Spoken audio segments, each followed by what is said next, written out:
দেশ ও দলকে ঐক্যবদ্ধ করতে যুক্তরাষ্ট্রের আসন্ন প্রেসিডেন্ট নির্বাচন থেকে প্রার্থিতা প্রত্যাহার করেছেন বর্তমান প্রেসিডেন্ট জো বাইডেন। স্থানীয় সময় বুধবার নিজের কার্যালয়ে ওভাল অফিস থেকে দেশবাসীর উদ্দেশ্যে ভাষণে ডেমোক্র্যাটদের সম্ভাব্য প্রার্থী কমলা হ্যারিসকে যুক্তরাষ্ট্রের জন্য যোগ্য নেতৃত্ব আখ্যা দেন বাইডেন। অন্যদিকে নির্বাচনী সমাবেশে কমলার প্রতি আরও আক্রমণাত্মক হয়ে উঠেছেন রিপাবলিকান প্রার্থী ডোনাল্ড ট্রাম্প। লড়ছেন না যুক্তরাষ্ট্রের পরবর্তী প্রেসিডেন্ট নির্বাচনে। প্রার্থিতা প্রত্যাহারের পর প্রথমবারের মতো দেশবাসীর প্রতি ভাষণ দিলেন বর্তমান প্রেসিডেন্ট জো বাইডেন।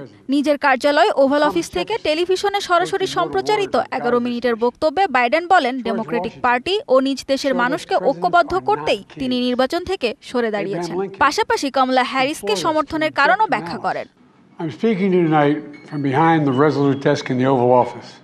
প্রেসিডেন্ট হিসেবে আমার রেকর্ড, নেতৃত্ব এবং দূরদর্শিতার কারণে আমি দ্বিতীয় মেয়াদে প্রেসিডেন্ট হওয়ার যোগ্য, কিন্তু গণতন্ত্র রক্ষায় সরে এসেছে। ব্যক্তিগত উচ্চাকাঙ্ক্ষা গণতন্ত্রের পথে আসতে পারে না। কমলা হ্যারিস অত্যন্ত অভিজ্ঞ, শক্ত ও দক্ষ ব্যক্তি। তিনি একজন যোগ্য নেতা।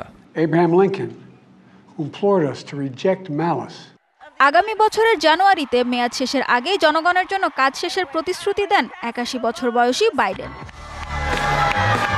এদিকে কমলা হ্যারিসকে ডেমোক্রেটিক পার্টির সম্ভাব্য প্রেসিডেন্ট প্রার্থী হিসেবে বাইডেন সমর্থন দেওয়ার পর থেকেই তার প্রতি আরও আক্রমণাত্মক হয়ে উঠেছেন সাবেক প্রেসিডেন্ট ও রিপাবলিকান প্রার্থী ডোনাল্ড ট্রাম্প। স্থানীয় সময় বুধবার নর্থ ক্যারোলাইনায় এক সমাবেশে কমলা হ্যারিসকে মৌলবাদী, বামপন্থী, উন্মাদ ও মিথ্যাবাদী বলে আখ্যা দেন ট্রাম্প। কমলা নির্বাচিত হলে যুক্তরাষ্ট্র ধ্বংস হয়ে যাবে বলেও দাবি করেন। অন্যদিকে বাইডেনের প্রার্থিতা প্রত্যাহারের পর মতামত জরিপে জনপ্রিয়তা বেড়েছে কমলা হ্যারিসের। রয়টার্স ইপসোসের সবশেষ জরিপে জনপ্রিয়তায় ট্রাম্পকে পেছনে ফেলেছেন কমলা। সোম ও মঙ্গলবার চালানো এই মতামত জরিপে কমলার প্রতি 44% ভোটার ও ট্রাম্পের প্রতি সমর্থন জানান 42% ভোটার। দুজনের মধ্যে হাড্ডাহাড্ডি লড়াইয়ের আভাসও মিলেছে জরিপে। সঞ্জিদা ইসলাম তন্নি, ডিবিসি নিউজ ডেস্ক।